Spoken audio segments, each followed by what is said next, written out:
no livro de Salmos, capítulo 137. Salmo capítulo 137.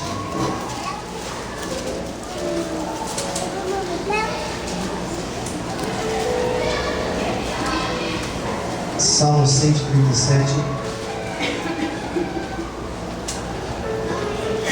Graças a Deus.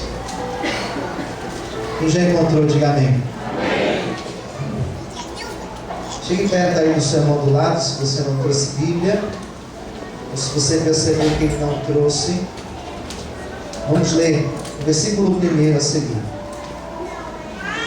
Na minha Bíblia tem um título que diz: Saudades da Pátria. Versículo 1. Junto aos rios da Babilônia, nós assentamos e choramos, lembrando-nos de Sião, dos salgueiros que há no meio dela, penduramos as nossas harpas. Porquanto aqueles que nos levaram cativos nos pediam uma canção, os que nos destruíram, que os alegrássemos, dizendo: cantai-nos um dos cânticos desse ano. Todos digam amém. Amém. Vamos fechar os nossos olhos. Fala conosco, Senhor. Essa palavra deste salmo é muito profundo, Senhor. E a minha oração nesta noite é que nada impeça o teu agir, o teu operar e do teu falar aos nossos corações. Centenas, milhares vão ouvir depois, vão assistir depois, de igual forma sejam abençoados por ti. Nos abençoe nesta noite, Senhor. Fala aos nossos corações, em nome de Jesus. Amém e graças a Deus. Você pode aplaudir o Senhor nessa noite?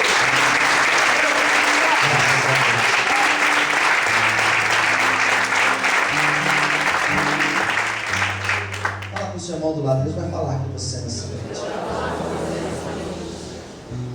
Bom, queridos, tenho pouco tempo para pregar. Quero tentar acabar o culto no horário. Então eu peço que você preste bastante atenção. O Salmo 137, existe uma história atrás dele. Todos os salmos têm uma história por trás. O Salmo 137, ele não é um salmo individual. Existem dois tipos de salmo. O salmo que é individual, por exemplo, Salmo 151, ou melhor, Salmo 51 é um salmo individual, uma oração que o salmista fez a Deus. Um outro salmo individual, Salmo de número 13, Salmo 37. O salmo que a gente acabou de ler, o 137, ele é um salmo coletivo. Não fala de um indivíduo, mas fala do povo de Israel. É um salmo que, quando eu digo que ele tem uma história por detrás dele, é porque ele fala de um momento histórico de Israel. Qual o momento que nós encontramos esse salmo enquadrado?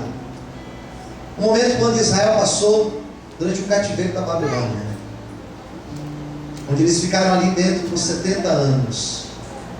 Este salmo vai falar não da história desses 70 anos, mas vai falar de como eles receberam esse cativeiro, o estado de espírito, a alma deles, como eles ficaram durante 70 anos em que eles foram exilados na terra da Babilônia. É essa história que nós encontramos dentro deste salmo. Por isso que é um salmo muito rico, muito bonito e muito profundo, por sinal. O Salmo 137, ele vai ser paralelo a outros textos. Se você ler Ezequiel, mesma época. Se você ler Daniel, a mesma época. Jeremias, só que Jeremias tem uma ótica diferente. Daniel e Ezequiel, eles passaram no cativeiro. Jeremias estava em Jerusalém. Teve uma outra percepção sobre o cativeiro. Uma coisa é você passar pelo cativeiro, você passar pela luta. Outra coisa é você assistir alguém passar pela luta. É bem diferente. Quem concorda, diga amém. Eu faço um culto em presídios. Nunca fui preso. Eu sei o que é um presídio, mas eu nunca fiquei preso. A minha experiência no presídio é totalmente diferente de alguém que ficou preso. Não tem nada a ver. É uma outra percepção, é uma outra coisa. O Salmo 137 é o relato de alguém ou de um grupo de pessoas que passou pelo cativeiro. Jeremias falava do lado de fora. Jeremias não foi levado para o cativeiro. Ele profetiza sobre o cativeiro. Ele é usado por Deus para escrever cartas. Essas cartas chegavam lá para eles e eles recebiam força e ânimo para crer em Deus. Diferente de Ezequiel, que estava no cativeiro. Diferente do profeta Daniel, que também esteve no cativeiro. Uma outra percepção. Mas em todos eles houve algo muito parecido. Leia Daniel, leia Ezequiel, leia Jeremias, leia Isaías, e você vai encontrar Deus sempre trazendo palavras de esperança, Deus sempre trazendo palavras de restauração, Deus sempre dizendo: eu vou fazer algo novo, eu vou restaurar. Leia Isaías e você vai ver Deus dizendo: eu vou fazer algo novo, novos céus e nova terra. Leia Ezequiel 37, você vai ver Deus dizendo: eu vou trazer de volta os que foram, como restaurei este vale de ossos secos, eu vou restaurar também a casa de Israel. Leia Jeremias e você vai encontrar lá em Jeremias 18 Deus falando: assim como o oleiro fez com barro, eu também farei com vós, eu também farei com vocês, ó casa de Israel. Eu também vou moldar e vou fazer de vocês um vaso novo na minha presença. Nessa noite Deus tem uma palavra de esperança para você que hoje entrou aqui em meu cativeiro. Deus está contigo, amigo, amém? Quantos podem aplaudir e exaltar o Senhor nessa noite? Aleluia! Aleluia! Então é isso que o Salmo 137 fala. É essa história. Ele vai começar falando junto aos rios da Babilônia, Rio Eufrates ou Rio Quebar. Junto aos rios da Babilônia, um desses rios, nós estávamos sentados chorando. Chorávamos lembrando-nos desse ano. Quem entendeu? Diga amém. Amém. Estávamos assentados chorando, lembrando desse ano.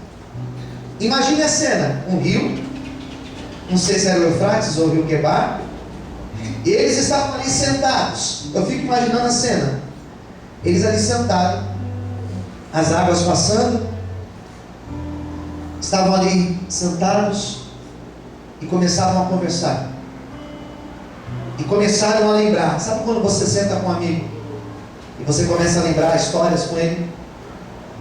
Sabe quando você tem um amigo que você senta com ele e lembra de várias histórias? Quem tem esse amigo aí? Diga amém. Você senta e começa a conversar. Você lembra? E você lembra como que foi há 10 anos atrás? Você lembra como que era antigamente? Você lembra há 50 anos atrás? Às vezes vou lá no Renato e me conta umas histórias dele. Pastor, naquela época eu consertava carros, a roda não era nem redonda. Lembra dos Flintstones? Era algo parecido com os Flintstones. Eu não perdoo, se eu tenho oportunidade eu... Lembrava das histórias. Eles lembravam, o texto vai falar, eles lembravam do quê? Versículo 1, lembrávamos desse ano. Lembrávamos quando nós subíamos na presença de Deus. Lembrava de quando eles estavam no templo. Lembrava de coisas que eles tinham vivido na presença de Deus. Quem está entendendo? Diga amém. Isso se chama, quando você vai imaginar, isso se chama nostalgia.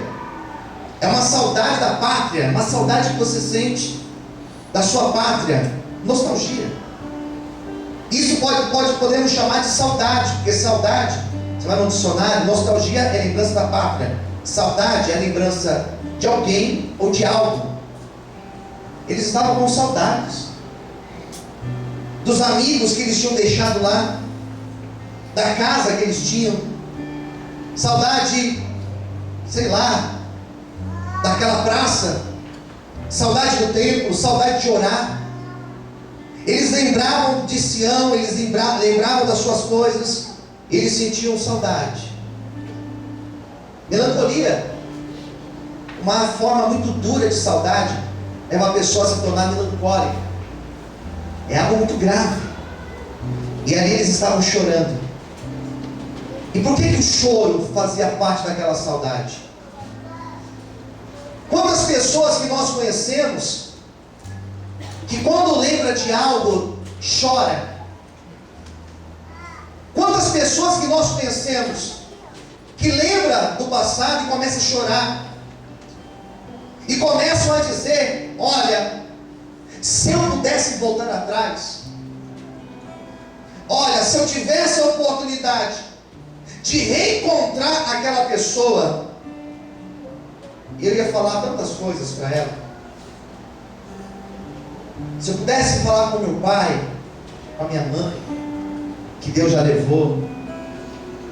Se eu pudesse voltar atrás naquela porta que eu estava trabalhando, era uma porta tão boa e eu, sei lá, eu não vigiei. Se eu pudesse voltar atrás, a pessoa chora, porque ela se lamenta. Quem quer Deus, diga amém. Eu tenho a impressão que eles lembravam e diziam: nós não vigiamos, perdemos porque nós não vigiamos, viemos parar aqui nessa situação de humilhação porque nós não vigiamos. E aquela lembrança, aquela recordação e aquela dor dentro deles, lembrava de tudo, lembrava da casa, lembrava do travesseiro, lembrava da padaria perto de casa, lembrava de tudo e lembrava com dor. Isso que é o pior. E as lágrimas vinham. E percebe que agora eles estavam sentados. Por que eles estavam sentados? Porque nem em pé eles tinham força para ficar. De tão difícil estava a situação deles. Perderam as forças. O desânimo foi tão grande, um abatimento foi tão forte, foi tão grande, que eles não tinham forças para ficar de pé. Me faz lembrar de um texto chamado Neemias capítulo 1, onde Neemias recebe a notícia dos seus irmãos, onde Neemias recebe a visita de um homem chamado Hanani, que era o seu irmão, um primo dele próximo. E ele pergunta: como que estão os nossos irmãos lá em Jerusalém? Nesta época Neemias estava trabalhando para o rei da Pérsia, chamado Assuero. E o Hanani fala: nossos irmãos estão sofrendo, estão em miséria, estão em pobreza, a cidade foi destruída, o templo foi arrasado, os muros derrubados, o povo está sofrendo. Neemias senta e começa a chorar. Mas a história de Neemias diz: daqui a pouco ele se levanta, e quando ele se levanta ele começa a orar. E quando ele começa a orar, ele começa a jejuar. E diz a Bíblia que Deus começa a encher ele de força. E ele vence aquele abatimento. Ele vence a nostalgia. Ele vence a melancolia. Ele vence aquela saudade. Ele fica de pé. E Deus começa a encher ele do Espírito Santo, dizendo: Neemias, você vai ser usado por mim para restaurar aquela cidade, para restaurar aqueles muros, para tirar esse povo da pobreza. Se você não entendeu a revelação de Deus, deixa eu falar algo do Senhor para você nesta noite. Deus nessa noite, Ele vai tirar todo o abatimento da tua vida, Ele vai tirar toda a tristeza do teu coração, toda a angústia da tua alma. Ele vai renovar as tuas forças, para que você possa ficar de pé e restaurar a tua vida, e restaurar a tua sorte. Quando escolher aplaudir e exaltar o Senhor nessa noite. Aleluia! Você pode aplaudir o Senhor? Aleluia!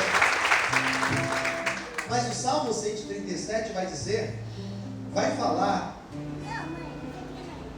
que eles ficaram prostrados, a tal ponto, versículo 2: na beira dos rios da Babilônia existiam alguns salgueiros, e diz a Bíblia que eles pegavam as suas harpas, e eles penduravam as suas harpas. Sabe o que é pendurar as suas harpas? O Fernando está tocando esse violão. Aumenta um pouquinho, por favor. Ele está tocando o violão. Vamos imaginar que esse instrumento é uma harpa. Todo mundo está ouvindo? Quem está ouvindo aí, diga amém. Estavam tocando. Daí chegavam os seus inimigos, soldados da Babilônia, e diziam para ele: o que vocês estão fazendo aí? Estou cantando? Do que fala essa música aí? Do Deus de vocês? Esse Deus de vocês aí é tudo fraco, não existe. O nosso Deus da Babilônia é maior do que o Deus de vocês. Quem está entendendo? Diga amém. Porque se o teu Deus fosse grande, Ele não tinha permitido você vir parar aqui, nas nossas mãos. Quando eles ouviram isso, quando eles ouviram essas palavras, sabe o que eles fizeram? Para de tocar, filho. Coloca o violão no pedestal. Eles pararam de tocar, pegaram as suas harpas e eles penduraram as suas harpas. E houve silêncio. E eles não tinham forças para louvar a Deus. Quem entendeu, diga amém. Ficou assim. E só se ouvia choro, choro e lamento. Pode pegar, filho, por favor. Quem está entendendo, diga amém. E eles ficaram assim. E você pergunta: pastor, mas por que eles pararam de cantar? Por que eles pararam de tocar? Por que eles começaram somente a chorar? Primeiro, pela afronta que eles estavam recebendo. Porque aquilo fez eles pensar. Aquela afronta fez eles realmente pensar: será que Deus realmente está nos deixando? Será que realmente Deus tirou a aliança do dedo? Será que realmente Deus falou: chega, e nos abandonou aqui nessa terra? Porque o tempo foi passando. Eles achavam que alguns falsos profetas foram se levantando e foram dizendo: olha, daqui a pouco a gente vai sair daqui. Daqui a pouco a gente vai sair daqui. Só que não aconteceu isso. O cativeiro durou 1 ano, 2 anos, 5 anos, 10 anos, 60 anos, 70 anos. E depois de 70 anos, eles já não tinham mais esperança nenhuma. Quem está entendendo, diga amém. Depois de 70 anos, eles não tinham força para cantar. Depois de 70 anos, eles não tinham força para louvar. Depois de 70 anos, eles estavam sentados na frente do rio, chorando e dizendo: Deus nos deixou, Deus nos abandonou, nós não vamos mais louvar a Deus, porque Deus nos esqueceu aqui nessa terra. Mas tem uma coisa, irmãos: quando esse povo pensava em parar, quando esse povo pensava em desanimar, Deus levantava um profeta lá no meio do povo, e esse profeta vinha e dizia: não é tempo de parar, é tempo de nós continuarmos, não é tempo de pendurar as harpas, é tempo de nós louvarmos a Deus, porque Deus vai enviar o livramento e nós seremos restaurados. Nesta noite eu te digo: levanta a sua mão para o céu. Não é tempo de você parar, não é tempo de você desistir, porque o tempo da restauração chegou na tua vida, em nome de Jesus. Você pode aplaudir o Senhor? Será que você pode dizer glória a Deus por isso? Aleluia. Crê nisso, diga amém. Fala assim para o teu irmão: então não pare de louvar a Deus. Fala assim para o teu vizinho agora: não pare de crer em Deus. Amém. Amados, louvar a Deus é muito fácil, irmãos, quando tudo está bem. Quem concorda comigo, diga amém. Você vem aqui para a igreja quando tudo está bem? Fácil. Você falar eu creio em Deus quando tudo está bem? É fácil. Você falar não, eu sou fiel a Deus quando tudo está bem? É fácil. Me desculpa a sinceridade. Mas na hora da provação, olha aqui para mim, na hora da luta, na hora que nós estamos no meio do vale, na hora que nós estamos, como o Salmo 137, perante afrontas, aí que é o difícil. Você levantar suas mãos aos céus e dizer: te louvarei, Senhor, e não importam as minhas circunstâncias. Quando você está no leito de hospital, como ficou nosso irmão, quando você está em um leito de hospital, como está o nosso irmão Juninho, em cima de uma cama, sem conseguir fazer seus movimentos, sem conseguir movimentar os seus braços perfeitamente, as suas pernas, aí eu quero ver, irmão, se nós temos a fé de levantar as mãos para o céu e dizer aquilo que Jó disse: o meu Redentor está vivo. Nesta noite o Senhor está tocando no meu coração e no teu coração, e você diz: pastor, mas a minha luta está grande, pastor, Pastor, lá em casa está difícil. Pastor, meu casamento está indo de mal a pior. Pastor, eu estou endividado. Pastor, eu estou com problemas na minha vida sentimental. Ei, essa palavra é para você mesmo. É para você mesmo. Não pare de crer. Não pare de orar. Não pare de profetizar. Porque é hora de você viver o milagre. Essa hora está chegando. Diz o Senhor para você nessa noite. Levanta a sua mão para o céu. Adore o Senhor e aplauda Ele bem forte em nome de Jesus. Será que você pode aplaudir a Ele nessa noite?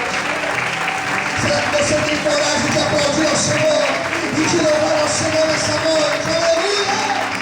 Você pode dizer amém, eu creio, Senhor. Está entendendo? Diga amém. Quando o problema vem, queridos, e quando a luta vem na nossa vida, eu tenho me preocupado tanto com a igreja de Cristo nesses últimos tempos. Eu tenho me preocupado tanto com algumas pregações que eu tenho ouvido, que ensina as pessoas, ou melhor, não ensinam as pessoas a enfrentarem as adversidades. Quem entendeu? Diga amém. Amém. Todos nós que estamos aqui estamos sujeitos a chegar um dia e falar assim: ó, estou sem forças, não consigo crer. Todo mundo está sujeito a chegar um dia e se abater por causa da luta, que a luta vem na nossa vida. Mas a minha preocupação é de ver que as igrejas não têm preparado as pessoas a enfrentar as suas depressões, suas crises, seus casamentos, quando são abalados por problemas. A pessoa não está estruturada para enfrentar esses problemas. Quando a luta vier, e quando Deus permitir o dia mau, e quando Deus permitir, e se Ele permitir um dia a doença bater na nossa porta, será que você vai me ligar e vai falar assim: pastor, não sou mais membro da igreja, não sou mais cristão, não sirvo mais a Deus, porque Deus não fez aquilo que eu queria? Será que é essa que será a nossa postura? É uma pena que a igreja está cheia de pessoas mimadas. A igreja está cheia de pessoas mal acostumadas. A igreja está cheia de pessoas que não estão estruturadas para enfrentarem lutas na vida, que não estão estruturadas para passar por lutas financeiras, que não estão estruturadas a passarem por crises nos seus casamentos. A igreja está cheia de pessoas assim, porque ouviram dizer um Jesus que resolve tudo, ouviram dizer um Jesus que quebra galho, ouviram dizer de um Jesus que não permite você colocar o pezinho no chão para não ficar gripado, nada disso. O Jesus que eu estou pregando aqui nessa noite, Ele falou para os seus discípulos: vocês vão enfrentar espada, vocês vão enfrentar leões, vocês vão enfrentar prisões, vocês vão morrer crucificados, mas não se preocupe, eu estarei convosco todos os dias, até a consumação dos séculos. Aleluia! Quem conhece o Jesus, levanta a mão e adore, e aplauda Ele nessa noite. Aplauda o Senhor nessa noite. Você pode dizer glória a Deus por isso?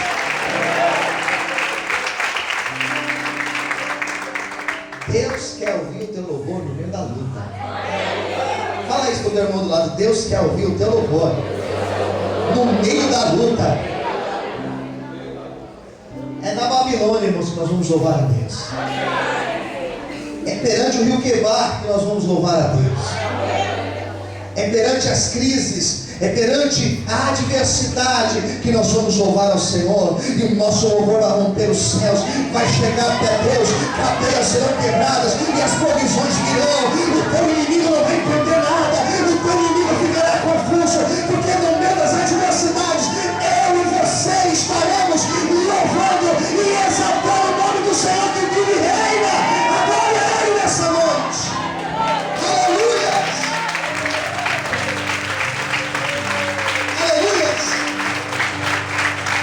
Amém, queridos? Me ajude a pregar agora. Olhe para o seu irmão do lado, diga assim para ele, escolha alguém, diga assim para ele: em nome de Jesus, não deixe que nada venha roubar o teu louvor. Vamos subir, amém? Não deixe que os problemas venham roubar o seu louvor. Não deixe que a crise venha roubar o seu louvor. Não deixe que nada roube a tua fé. Queridos, olha o que diz o texto. Pega a sua Bíblia mais uma vez. Portanto, aqueles que nos levaram cativos pediam uma canção, e os que nos destruíram, aqueles que estavam nos afrontando, eles diziam que alegrássemos, cantai-nos um dos cânticos desse ano. Sabe o que é isso? Uma afronta. Isso daqui é uma verdadeira afronta, queridos. Cadê o teu Deus? Onde que está o teu Deus? O teu Deus não é aquele que criou os céus e a terra? Onde que está o teu Deus? Você não é fiel a Deus? Onde que está a provisão na tua vida? Quero que você entenda algo nessa noite. É que nós vamos encerrar a pregação. Em muitos momentos seremos afrontados. Me ouviu? Quem me ouviu, diga bem. Em muitos momentos. Em muitas ocasiões eu já fui afrontado. Em muitas ocasiões os homens de toda a Bíblia também passaram por afrontas. Foram questionados. Eles da Babilônia, os que tinham destruído eles, afrontavam dizendo: cadê o seu Deus? Louve Ele agora. Louve Ele agora. Será que Ele não está ouvindo vocês?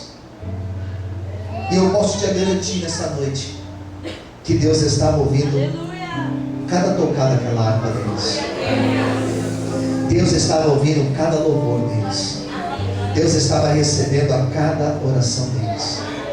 Daniel certa vez orou e a oração não tinha respostas, e depois de 21 dias veio a resposta de Deus para ele. Existiu um grande conflito na região espiritual e ele persistiu em orar. Pela sua insistência houve resposta na vida dele. Pastor, por que Deus não fez antes? Pastor, por que Deus já logo resolveu tudo antes? Por que Deus não eliminou a afronta antes? Por um simples motivo. Enquanto esse povo estava na luta, Deus estava trabalhando no caráter deles. Deus estava lapidando eles como um diamante. Deus estava, sabe, fazendo o quê? Deus estava preparando eles para eles viverem um tempo de resolução, para eles viverem o novo de Deus, para eles viverem um novo tempo do Senhor. E eu não tenho dúvida nessa noite, eu não sei quanto tempo a tua luta vai durar, eu não sei se a tua luta amanhã chega ao fim, eu não sei se hoje você vai chegar na tua casa e daqui a meia hora você vai me ligar para dizer: pastor, olha, Deus fez um milagre na minha casa, Deus fez um milagre na minha vida. Eu não sei quanto tempo vai durar a tua luta, eu não sei quanto tempo vai durar o teu cativeiro na Babilônia, mas eu quero dizer para você, enquanto você estiver na luta, a mão protetora de Deus estará sobre a tua vida. Enquanto você estiver na luta, Deus vai estar trabalhando aqui dentro, e na hora que aqui dentro estiver pronto, Deus vai te tirar do cativeiro e vai mostrar a glória dele sobre a tua vida. Ele vai restaurar pessoas aqui. Quem crê nessa profecia, levanta a mão, glorifique e aplauda ao Senhor bem forte nessa noite, em nome de Jesus. Você pode dizer glória a Deus por isso?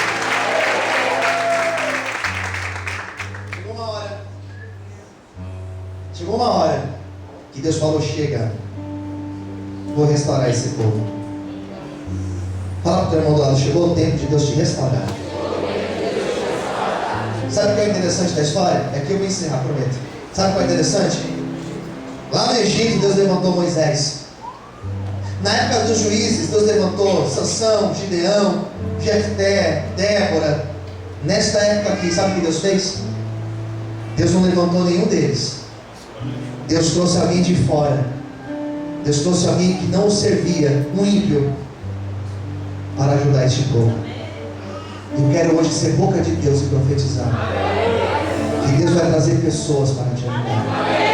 Que Deus vai colocar pessoas no teu caminho, serão verdadeiros anjos do Senhor, que Ele vai pôr no teu caminho, para que promessas se tornem realidade na tua história. Receba esta palavra de fé sobre a tua vida, e que o Senhor te abençoe, e que essa palavra se cumpra sobre ti, em nome de Jesus. Por isso hoje, tire a sua água do salgueiro,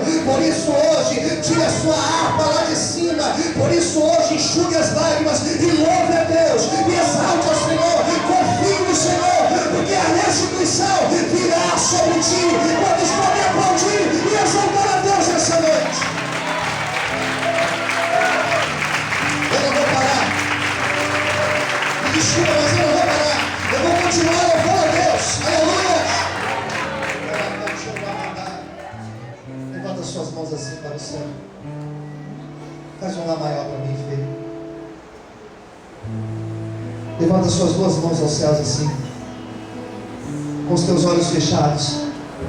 Vamos dizer: te louvarei. Te louvarei.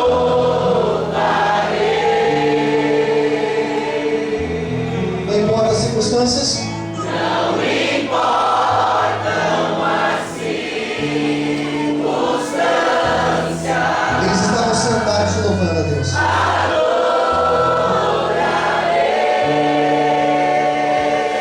Somente a ti, Jesus. Somente a ti, Jesus. Mais uma vez eu te louvarei, Senhor. Todos juntos, bem forte, diga. Te louvarei. Sabe o que aconteceu? O desânimo começou a sair deles, queridos. O abatimento começou a sair deles. A tristeza começou a sair do coração deles.